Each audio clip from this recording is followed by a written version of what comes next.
Hello. Have you ever wondered about the history, origins, and crafting of mud cloth?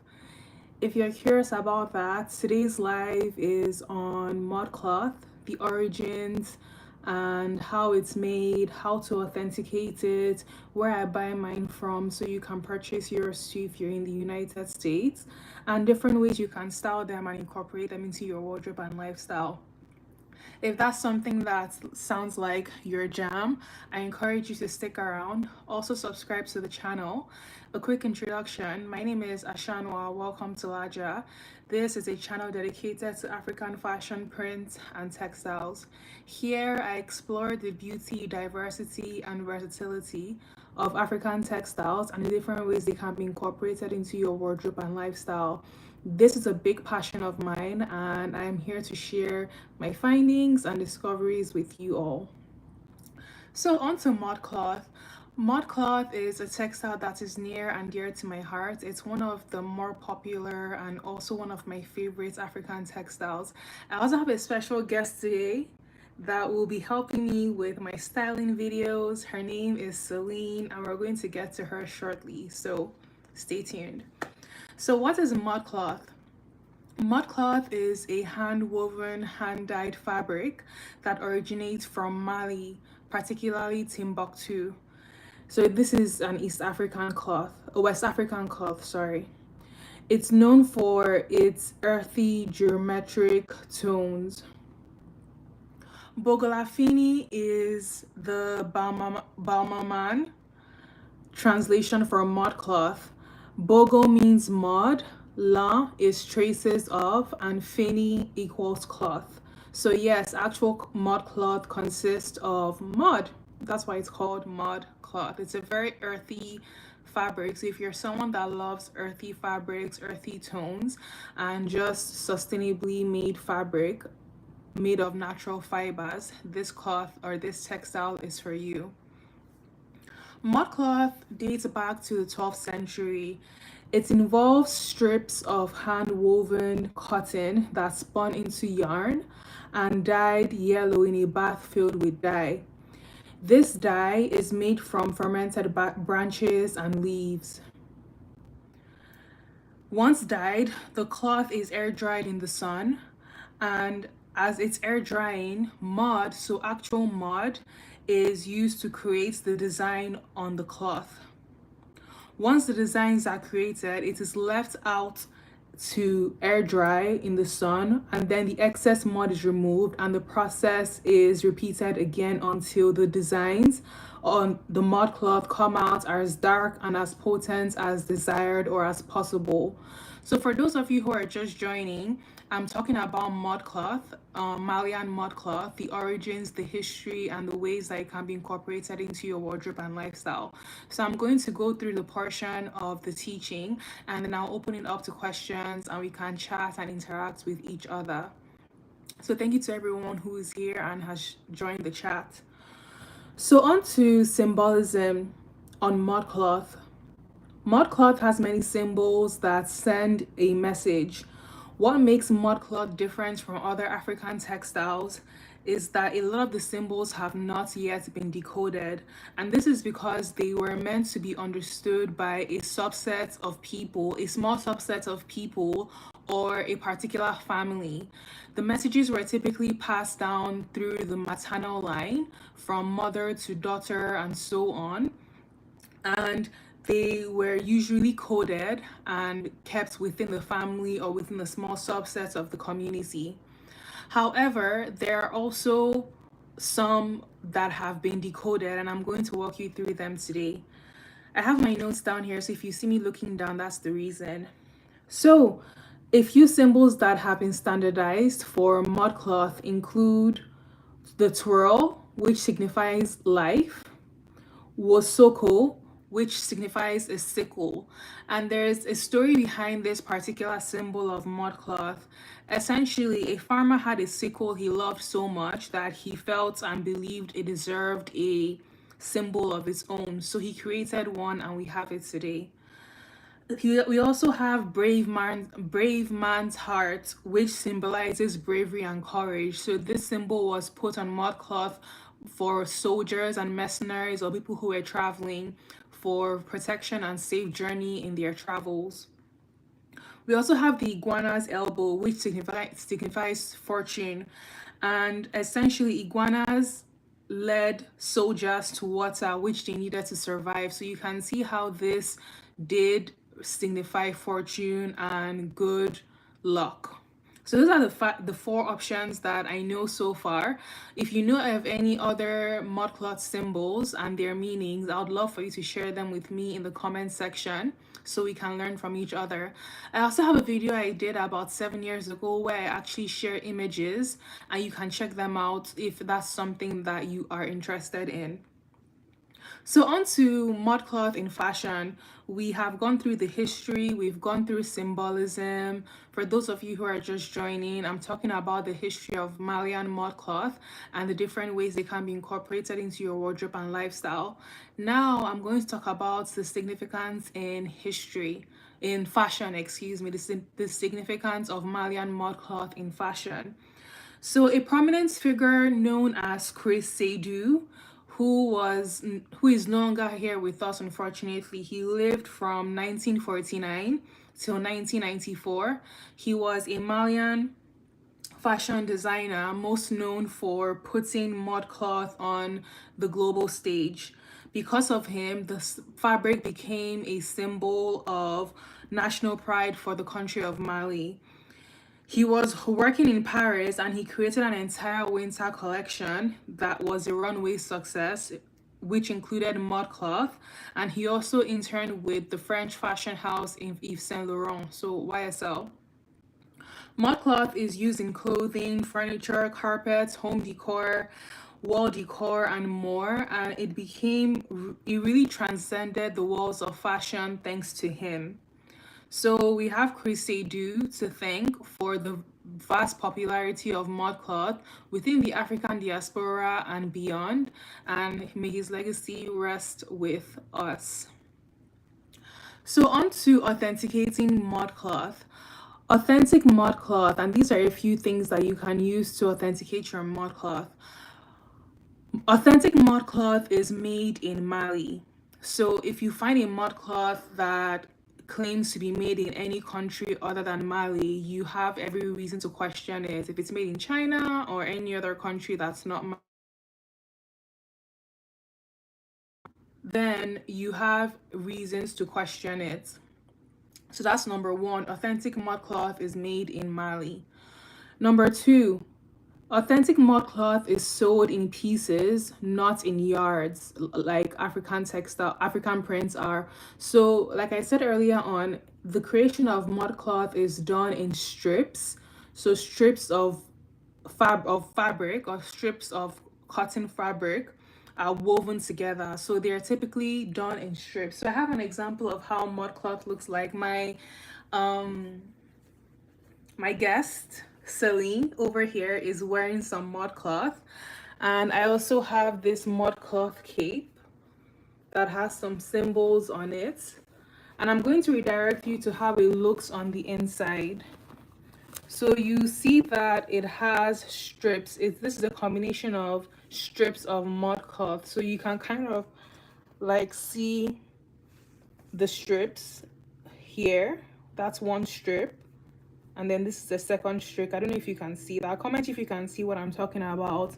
But authentic modcloth is sewed in pieces and has strips that are combined together.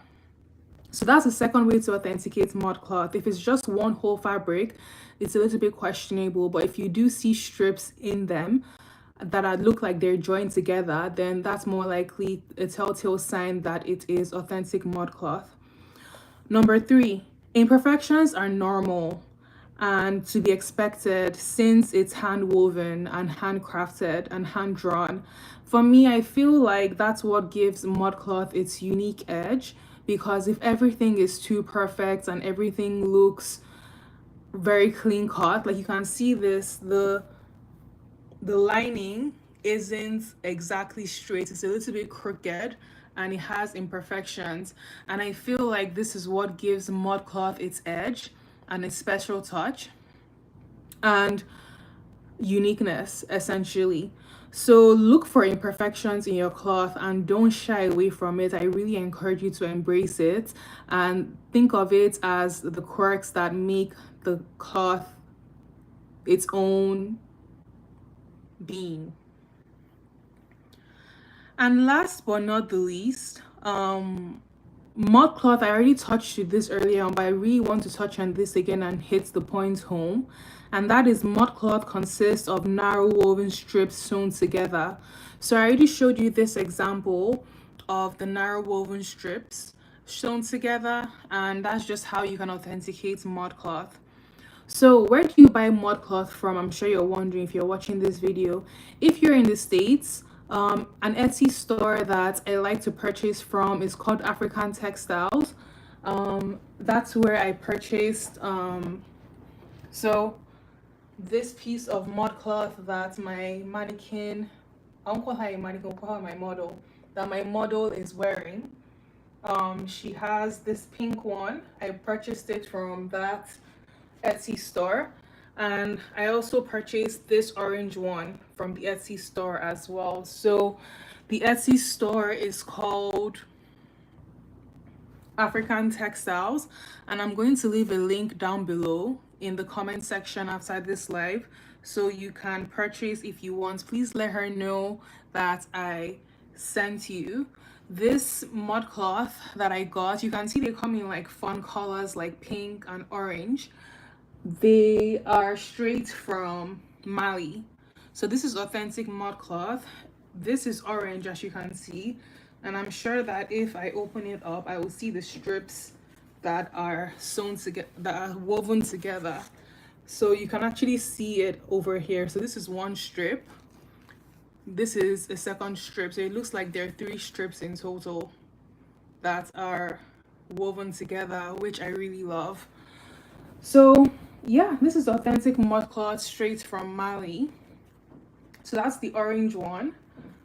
Also, if you have any African stores in your area, I know I got mine from a boutique in Durham, North Carolina, back when I was in college, called Exotique Durham. So if you're in the Durham, North Carolina area, I encourage you to check out that store. And please tell Ms. Ulufalabi that I sent you. But this is what my cape looks like. I'm gonna put it on. And it's just a really nice cape that can work perfectly for transitional seasons and stuff like that. So I'm going to put it on my model, Celine. Everyone say hi to Celine. So this is what the cape looks like. So she's just wearing a basic black dress, as you can see, and I'm putting the cape on her, and that's what the cape looks like. Very chic, very stylish, and I feel that it works super well for transitional seasons like spring, fall. The other 2 pieces that I showed you, this pair and this pair, they are more home decor pieces, and I use them on my bed.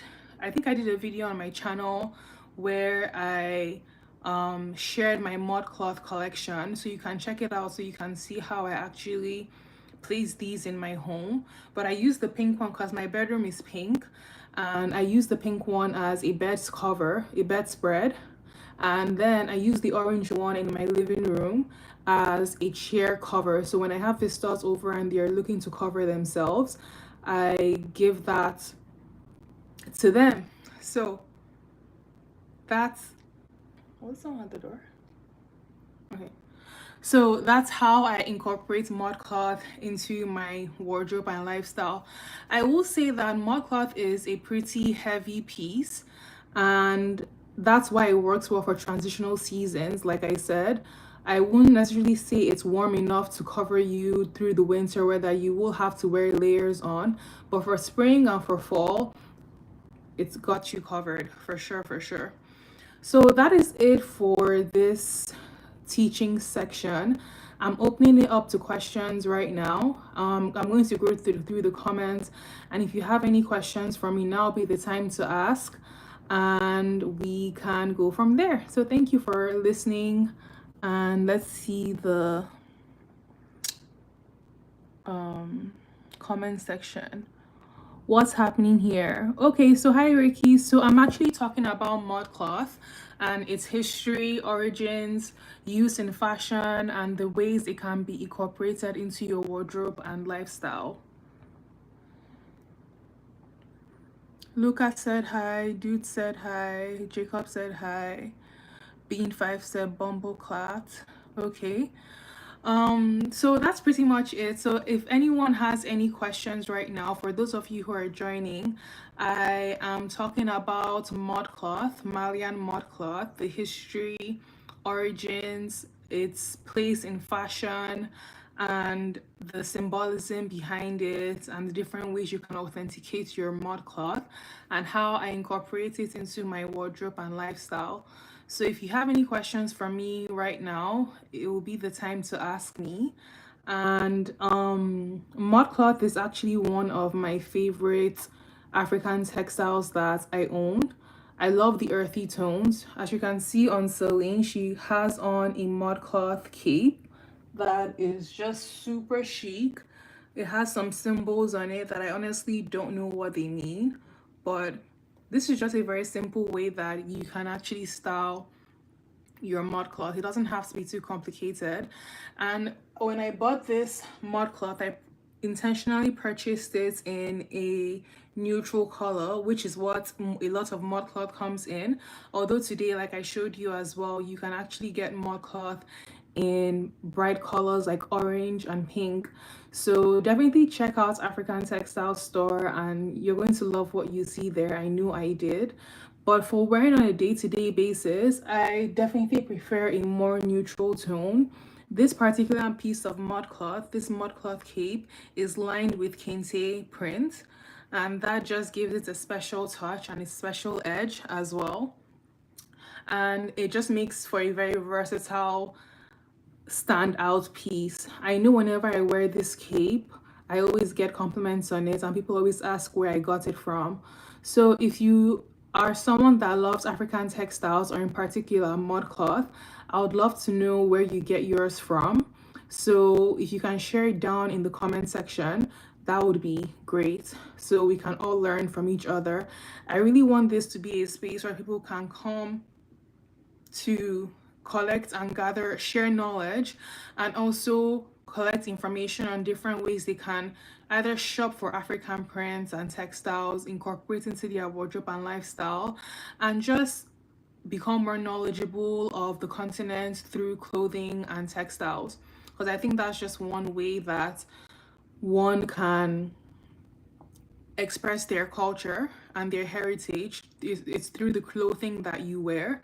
And we all know that we live in a world where people judge you by how you look and how you present yourself, and how you dress and express yourself through clothing says a lot about who you are as an individual. And I feel like African textiles and African prints give you that edge and uniqueness, because they stand out and they're not always so common. And also, they're made with natural fibers as well. So if you're someone who is really interested in natural fibers, modcloth is for you, because it is made from cotton. I should probably also say that as well. Authentic modcloth is made from cotton. If you find modcloth that claims to be authentic but is made from polyester or anything that's not cotton, it's probably not the case. I think one thing I love about a lot of African textiles, from African prints to modcloth to kente and more, is that they all are made from natural fabrics. So they can really they're breathable and they're good for your skin. You don't have to worry about breakout or overheating or underheating in that case. And it's just a very good fabric to have in your collection, I would say. And I don't know, it might seem like a little bit dirty that you're wearing mud, but again, if you look at how it's made, I don't necessarily think that it's off-putting. And oh, I forgot to, oh my gosh, I almost forgot to share. How do you take care of mud cloth? How do you take care of mud cloth? Okay, so how I care for my mud cloth. So what I do is if I need to wash my mud cloth, maybe there's a stain, I try to do spot removal. If I must wash it, the best option hands down is hand washing with cold water for sure. If you can't go the cold water route, then I encourage you to, you could try using a washing machine on the gentlest setting on cold and air dry only. Do not put it in the dryer, because that can cause the material to destroy essentially. So try if you can hand wash it, that's the best option. And if you absolutely have to, if you're lazy like me and you refuse to hand wash anything, then I recommend that you use your washing machine on the gentlest setting and cold water. And something I will say as well is I don't encourage you to wash your mud cloth often, because it's not necessary. Again, it's a breathable fabric, and if you have a piece like a cape or a spread, it's not something that needs constant washing. So you don't have to always put it in the wash essentially. So air dry it if you, or air it out if you need it to for if you need a refresh, and only wash it when it's absolutely necessary, like when there's a stain on it or you've worn it like way too many times to count and it's beginning to have a smell or an odor. So that's my personal recommendation. I almost forgot to mention how to take care of your mud cloth. So I think that's pretty much it for this live. I'm not seeing any questions right now and it's already late, but I hope you've enjoyed today's episode. Leave any further questions you have for me in the comments section. And yeah, thank you so much for watching, and I'll see you in the next video or live. Bye.